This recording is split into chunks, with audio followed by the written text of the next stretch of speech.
Tal vez esta es más la connotación de la trompeta. Ahora, no hay muchos versículos, no hay ningún versículo que nos diga qué va a pasar el instante después del rapto. Ustedes saben que hay películas que han tratado de imaginar esto, ¿no? Venía el avión y de repente desapareció el piloto del avión, ¿no es cierto? ¿Qué va a pasar con ese avión? ¿Cuántos accidentes en la ruta? O imagínate después de lo que está describiendo acá. Hay una voz en el cielo, una voz de mando, de autoridad. Hay una voz de arcángel, hay una trompeta que se escucha. ¿Qué van a decir de eso? ¿Cómo lo van a interpretar? ¿Qué va a pasar después de todo eso? No nos imaginamos qué podría pasar, pero posiblemente lo que el pueblo de Dios identifique muy bien, el mundo no lo va a escuchar con tanta claridad. ¿Se acuerdan, por ejemplo, cuando Pablo venía camino a Damasco y vio esa luz y escuchó a Cristo que le hablaba? Nadie más en el grupo entendió lo que Jesús le estaba diciendo a Pablo. Pablo lo entendió muy bien, pero la gente no podía entender qué es lo que había pasado, ni habían entendido la voz del que había hablado. Entonces tal vez ese día, cuando se escuche esa voz, no es que va a ser algo tan claro y específico que todo el mundo haya reconocido, pero sin duda un evento que no puede pasar desapercibido. Entonces, de esta manera, Cristo dice, va a descender del cielo, dando a entender que ese es el lugar en el que Él está ahora, y entonces Él está viniendo hacia la tierra y Él va a decir estas palabras, dar esa voz de mando y va a suceder esto que va a decir a continuación. Y entonces cuando sucedan estos eventos, dice, los muertos en Cristo resucitarán primero. Lo importante ahí es los muertos en Cristo. No es todos los muertos que van a resucitar en ese momento, sino unos específicos. ¿Qué significa los muertos en Cristo? Bueno, el Nuevo Testamento usa mucho esta expresión. Pablo la usa muchísimo. Si vos mirás, por ejemplo, el libro de Efesios y lo lees, tan seguido lees esta expresión, en Cristo, en Cristo. Y Pablo lo que está hablando, cuando se usa la palabra en Cristo, está hablando de que cuando el creyente se convierte, él pasa a estar unido de forma permanente a Cristo, como parte del mismo cuerpo de Cristo, siendo como una extensión de Cristo, compartiendo toda la experiencia de Cristo, habiendo muerto y resucitado con Cristo, estando sentado en los lugares celestiales con Cristo, teniendo todas las bendiciones espirituales en Cristo. Todo en Cristo tenemos, porque ahora estamos en Cristo, tenemos todo. Entonces Pablo habla del creyente como uno que está insertado dentro de la persona de Cristo mismo. Y lo que está mencionando acá es que para el creyente ni siquiera la muerte puede romper este vínculo, porque los que murieron siguen estando en Cristo.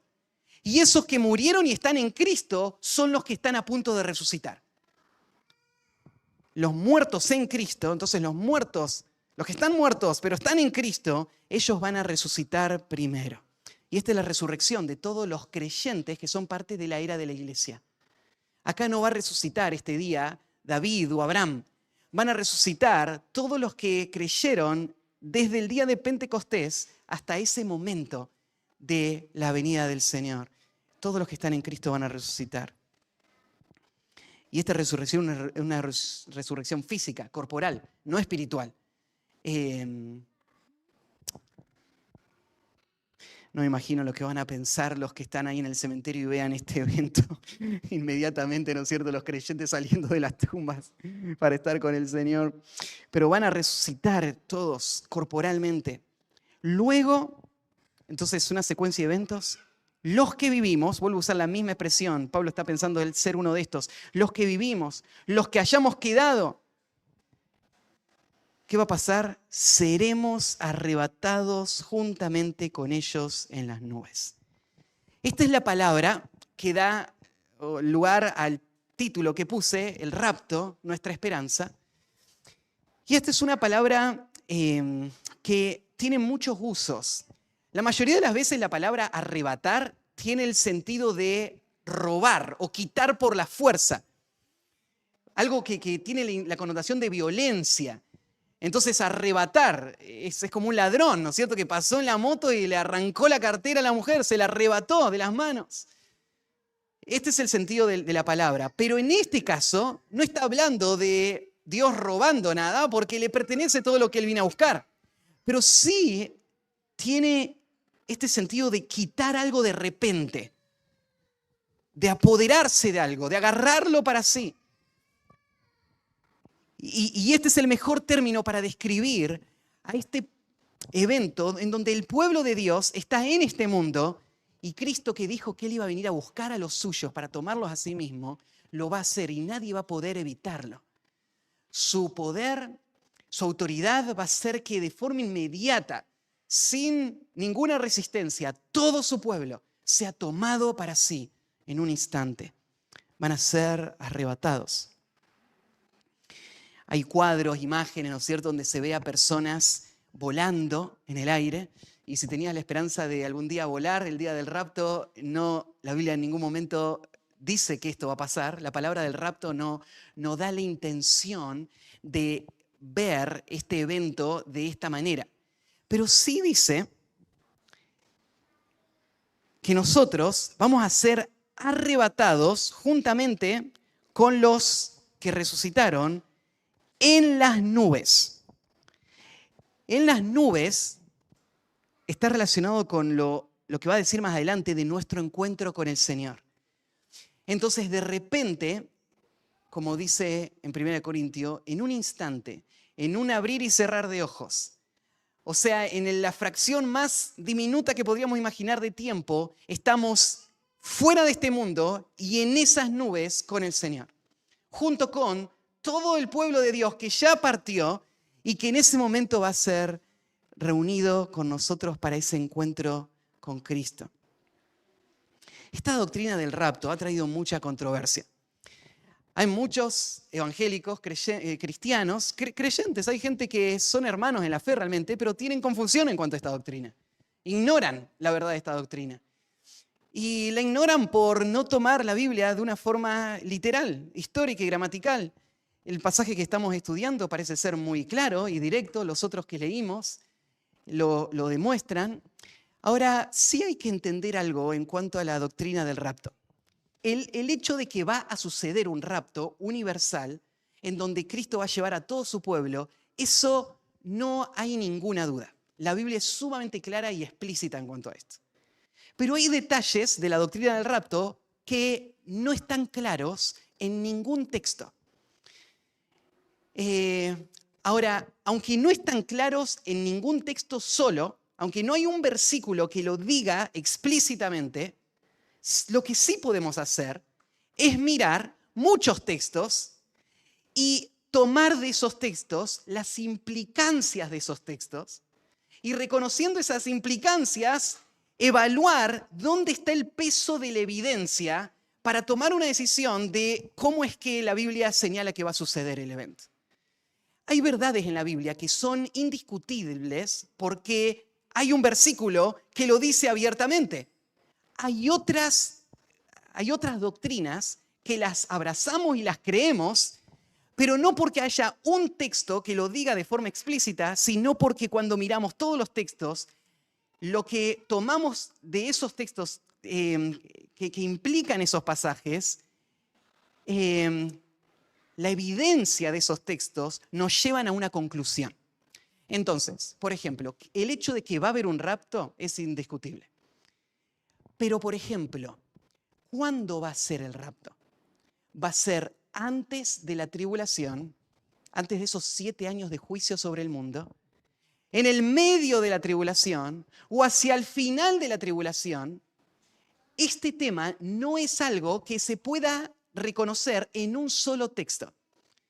La única forma que tenemos de saber cuándo va a pasar el rapto tiene que ver con mirar todos los textos disponibles, tomar las implicancias de estos textos, pesar la evidencia y llegar a una convicción. Entonces, cuando yo arrancaba el estudio, yo les dije, el rapto es el próximo evento en la agenda de Dios. Porque cuando yo veo la evidencia bíblica, lo que entiendo es que el rapto va a suceder antes de que empiecen los juicios descritos en las semanas 70 de Daniel o en la mayor parte del libro Apocalipsis. Tengo en mi apunte un montón de evidencias que muestran que no son fuertes los argumentos de la posición de que el rapto va a pasar a la mitad de la tribulación o hacia el final de la tribulación. Lo que no tenemos es tiempo para tratarlos. Entonces, yo después se los voy a mandar y los podemos charlar en los grupos pequeños. Pero sí les voy a decir esto. Yo creo que el rapto va a suceder antes de la tribulación y solo les cito algunas razones. Primero, porque si vos mirás el libro de Apocalipsis, no hay ninguna mención de la iglesia en la tribulación, en todo el libro, ni en ningún otro pasaje. No hay ninguna mención explícita de la iglesia estando durante la tribulación. Segundo, el pasaje de 1 Tesalonicenses 1, 10 y 5, 9, que dice que la iglesia va a ser quitada de la ira venidera. Y no hay ninguna evidencia que nos muestre que podemos señalar que la ira venidera es la segunda parte de la gran tribulación. La ira venidera es el término con el que se habla de todo ese periodo de 7 años. Entonces, la iglesia va a ser sacada fuera de este mundo antes de la ira venidera. Apocalipsis 3:10, la iglesia va a ser librada de la hora de la prueba que va a venir sobre el mundo entero.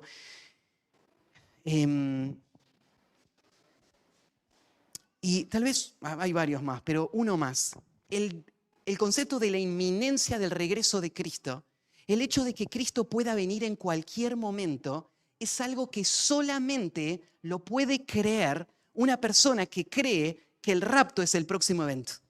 Por ejemplo, una persona que cree que el Señor va a venir a la mitad de la tribulación, no puede creer que Cristo puede venir hoy. Porque evidentemente la tribulación no comenzó todavía. Porque no se cumplieron todas las señales que aparecen en los primeros 3 años y medio. Entonces, el hecho de que ellos no puedan pensar de que Cristo puede venir hoy, demuestra la inconsistencia con esta posición, con todos los textos que muestran que tenemos que estar a la expectativa del regreso inminente del Señor. Y los que creen que va a venir al final de la tribulación de la misma manera. Entonces, la única posición que me hace estar a la expectativa de la llegada del Señor en cualquier momento es creer que el Señor viene y eso comienza a desenvolver todos los eventos de los 7 años de la tribulación. Entonces, ahí Pablo va a decir, entonces nosotros vamos a ser arrebatados juntamente con ellos para recibir al Señor en el aire. Este es el propósito del rapto, nuestro encuentro con el Señor. Si bien Pablo arrancó hablando de nuestro encuentro con nuestros seres queridos, el foco del rapto no tiene que ver con nuestros seres queridos, tiene que ver con el Señor. Él es nuestra esperanza. Y por eso dice en la próxima expresión, y así estaremos con el Señor para siempre. Estaremos siempre con el Señor. Esto es el cielo. Si podríamos resumir qué es el cielo, a su menor expresión, el cielo es esto. El cielo es estar con el Señor para siempre. El cielo no son las calles de oro, no es la ausencia de enfermedad o de dolor. El cielo no son nuestros familiares que estén ahí. El cielo es el Señor y nuestra comunión eterna con Él, en donde hay plenitud de gozo por todos los siglos. La comunión con el Señor es la esperanza, nuestro encuentro con Él. Y por eso es que la Biblia pone tanto énfasis en esto de el amor del creyente por el Señor y su encuentro con Él, porque de esto se trata la esperanza. Entonces, primero vimos el fundamento de nuestra esperanza, después vimos la secuencia de eventos de nuestra esperanza, y para terminar, solo el último versículo, vamos a ver el efecto presente de nuestra esperanza. ¿Cuál es el efecto presente? Por tanto, o sea, a la luz de todo lo que acaba de decir Pablo, ¿qué debe pasar en el corazón del creyente? ¿Cómo deben vivir el cada día de su vida? Y él lo resume de esta manera. Por tanto, alentaos los unos a otros con estas palabras. Pablo habló mucho acerca de los unos a los otros y esa responsabilidad del cuidado mutuo, de la edificación mutua. Pero acá él toma este tesoro para el creyente, nuestra esperanza, y lo trae a la vida del cuerpo. Y dice, este debe ser el tema de conversación de los creyentes. Tiene que ser la herramienta con la que traemos el aliento que necesitan nuestros hermanos. Cuando están cargados, agobiados, cuando están en medio de la prueba, cuando están en medio del dolor, con la partida de un ser querido, con las enfermedades, con la dificultad de esta vida, ¿de dónde viene la fortaleza para seguir adelante? De la esperanza. ¿Y cuál es la esperanza? Es esta la esperanza. El Señor viene a buscar su iglesia. Y por eso lo trae a la vida del cuerpo y dice, esto debe ser nuestra herramienta para el estímulo mutuo. Ahora, la verdad es que estamos estudiando ahora este pasaje y estamos hablando acerca de cosas que el mundo ni puede imaginar.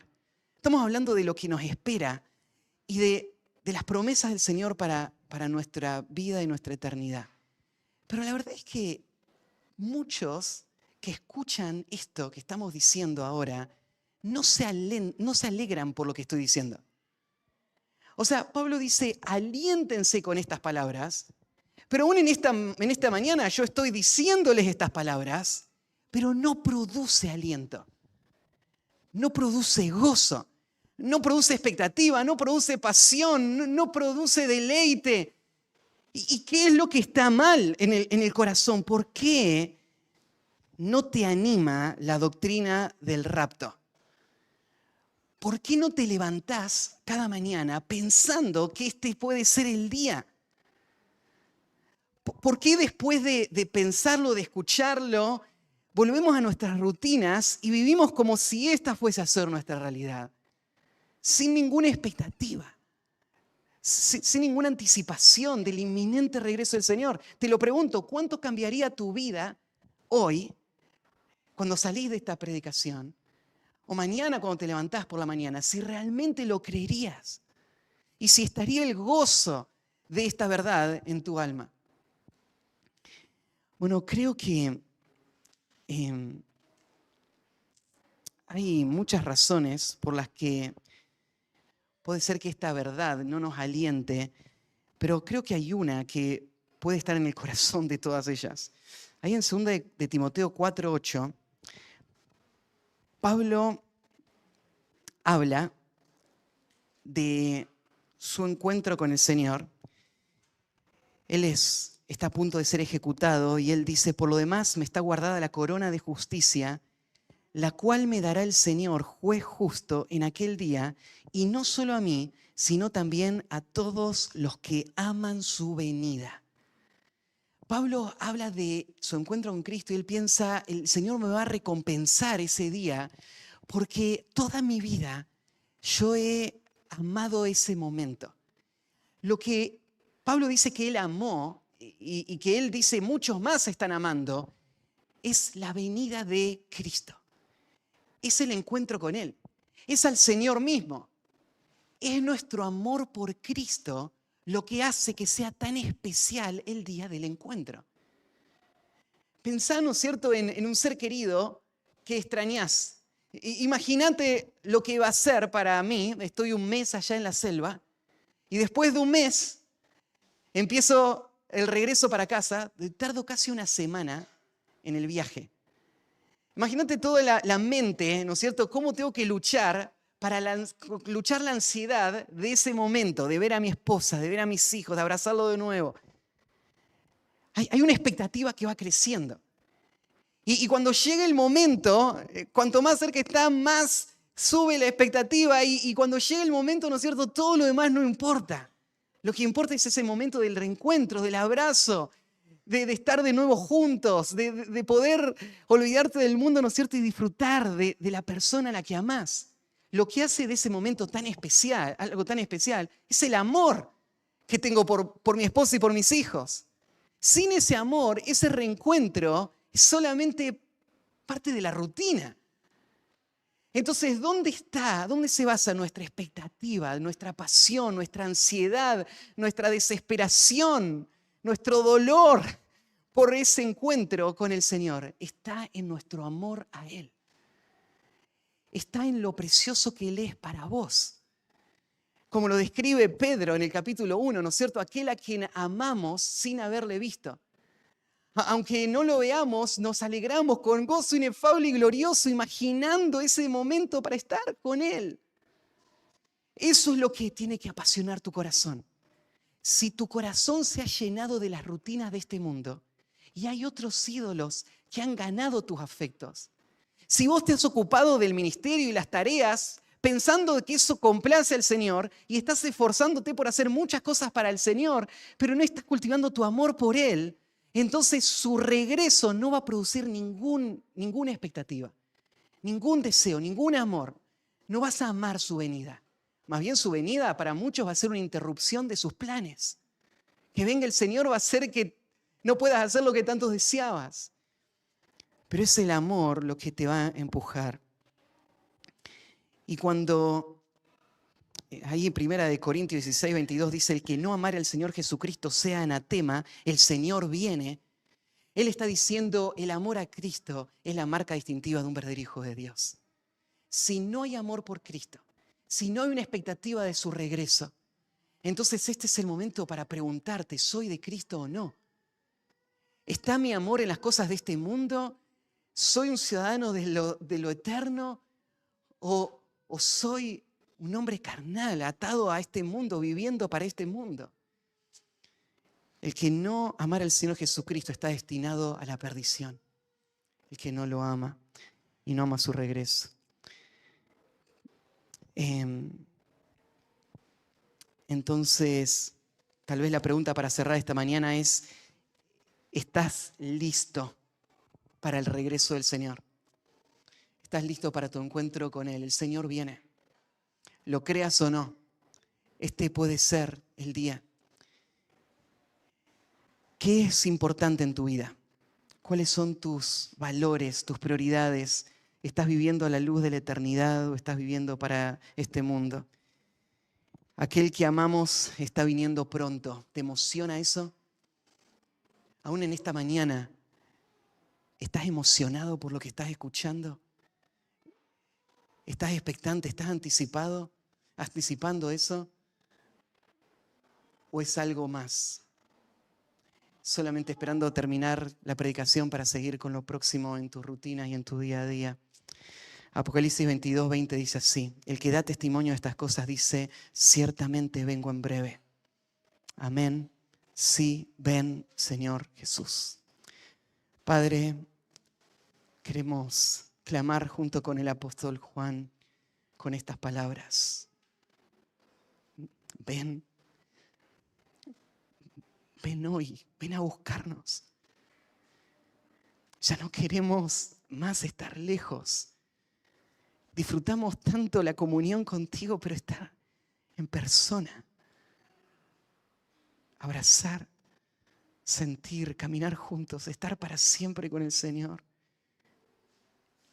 ¿Qué hay en este mundo más valioso que ese tesoro? Te amamos. Ayúdanos a vivir con esa expectativa cada día. Ayúdanos, Señor, a alentarnos unos a otros con estas palabras. Edifica tu iglesia. Llénanos de pasión a través de estas verdades. Te encomendamos este día a ti, Señor. En nombre de Cristo Jesús. Amén.